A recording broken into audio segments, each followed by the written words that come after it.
Institute में कोई TDS नहीं पाता है और उसके अलावा इंस्टीट्यूट में पढ़ते हुए उसने अपने इंजीनियरिंग कॉलेज में पढ़ते हुए इंटर्नशिप पे उससे 3 लाख की इनकम हुई है, जिसके ऊपर कंपनी ने 10% टीडीएस काट के उसको दिया है। और मैं ये जानना चाहता हूँ कि जो 8 लाख की से मिली है रिवॉर्ड मिला है, उसके ऊपर टैक्स लगेगा कि नहीं, इनकम टैक्स लगेगा कि नहीं?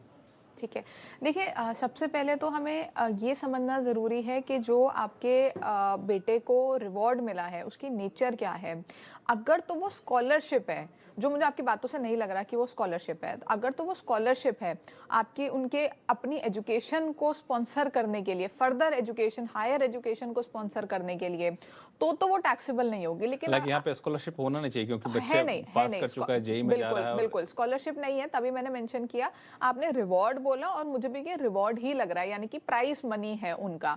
तो इसके ऊपर हालांकि टीडीएस कटना चाहिए था, टीडीएस नहीं कटा है, तो आपको अपनी पॉकेट से इस पे 30% का टैक्स जो है वो जमा कराना होगा। 30% का टैक्स जमा कराना भरकम है जस्मिन जी। हाँ जी। तो ये आपको अपनी रिटर्न भरते वक्त, और इनफैक्ट आप जब जुलाई में रिटर्न भरेंगे तब आपको जमा कराएंगे तो आपके ऊपर इंटरेस्ट भी लग जाएगा। तो आप एडवांस टैक्स कैलकुलेट करके अभी से मार्च के महीने में ही जमा करा दीजिए। अच्छा, मान लिया ये प्राइज मनी नहीं है, स्कॉलरशिप है, तो वहाँ पे क्या प्रावधान होता है? तो उस केस में आपका ये पूरा एग्जेम्प्ट हो जाएगा। अगर ये स्कॉलरशिप है हायर एजुकेशन के लिए, आपकी एजुकेशन की जो फीस है उसको केटर करने के लिए, लेकिन वो यहाँ इस केस में है नहीं। चलिए चलते हैं महाराष्ट्र, जहां से बल्लारपुर से हमारे साथ बाबूलाल पटेल जी फोन लाइन पर जुड़ चुके हैं। बाबूलाल जी नमस्कार, बताएं क्या सवाल आपके पास? जी नमस्कार। नमस्कार। गौरी मैम नमस्कार। नमस्कार। मैम मैं सीनियर सिटीजन हूँ जी, और फाइनेंशियल ईयर 2022-23 में शेयर बेचकर मुझे करीब 8 लाख का लॉन्ग टर्म कैपिटल गेन हुआ है। ठीक है, तो और मेरे पास करीब 5 लाख के कीमत का खरीदी की कीमत के शेयर अलग अलग कंपनी के लंबे समय से 6-7 साल से पड़े हुए हैं मेरे पास। ठीक है, मेरे पोर्टफोलियो में।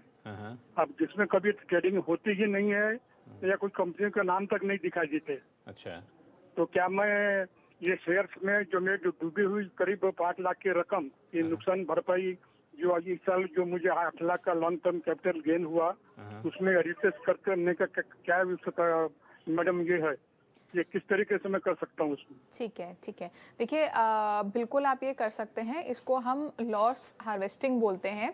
जब आपको कोई कैपिटल गेन हो रहा है, उसकी जगह आपने उस कैपिटल गेन को तो आपने बुक कर लिया, जो आपने 8 लाख का बताया आपने बुक कर लिया। अब 31 मार्च से पहले अगर आप कुछ लॉस भी बुक कर लेते हैं तो वो आप उस लॉन्ग टर्म कैपिटल गेन से एडजस्ट कर पाएंगे। अब मान लीजिए कि आपने 8 लाख का गेन किया, 8 लाख का लॉस किया, तो आपके ऊपर कोई टैक्स तो बना नहीं। लेकिन अगर आप ये लॉस को बुक करते हैं अगले फाइनेंशियल ईयर में, यानी कि 31 मार्च के बाद, तो आपका ये जो लॉस है ये उस साल में जाएगा और ये आगे कैरी फॉरवर्ड होता रहेगा जब तक आप इसको एडजस्ट नहीं करते 8 साल के विद इन।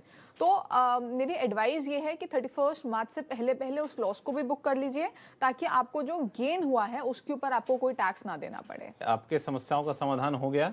नहीं सर, पूछना ये था, ये जो कंपनी को मुझे लास्ट बुक करना है, वो कंपनी को मैंने लेटर तक लिखा हुआ 2-3 बार, वो कोई जवाब देने को तैयार नहीं हो। तो ये आपके डीमैट में है या आपके पास फिजिकल शेयर सर्टिफिकेट है?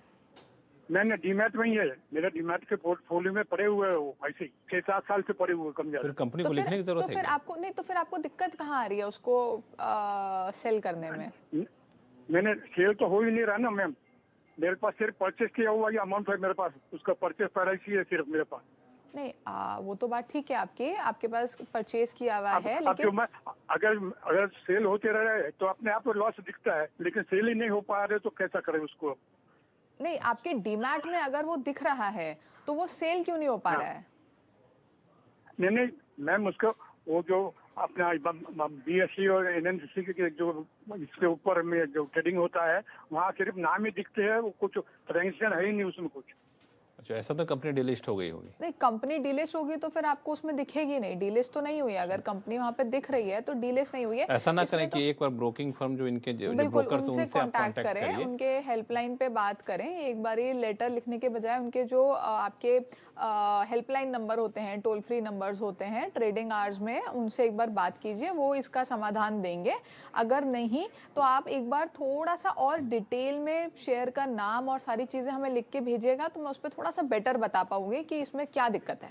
चलिए फिलहाल वक्त है छोटे से ब्रेक का। ब्रेक के बाद सुलझाएंगे प्रॉपर्टी पर LTCG टैक्स का पेज। लौटते हैं छोटे से ब्रेक पर।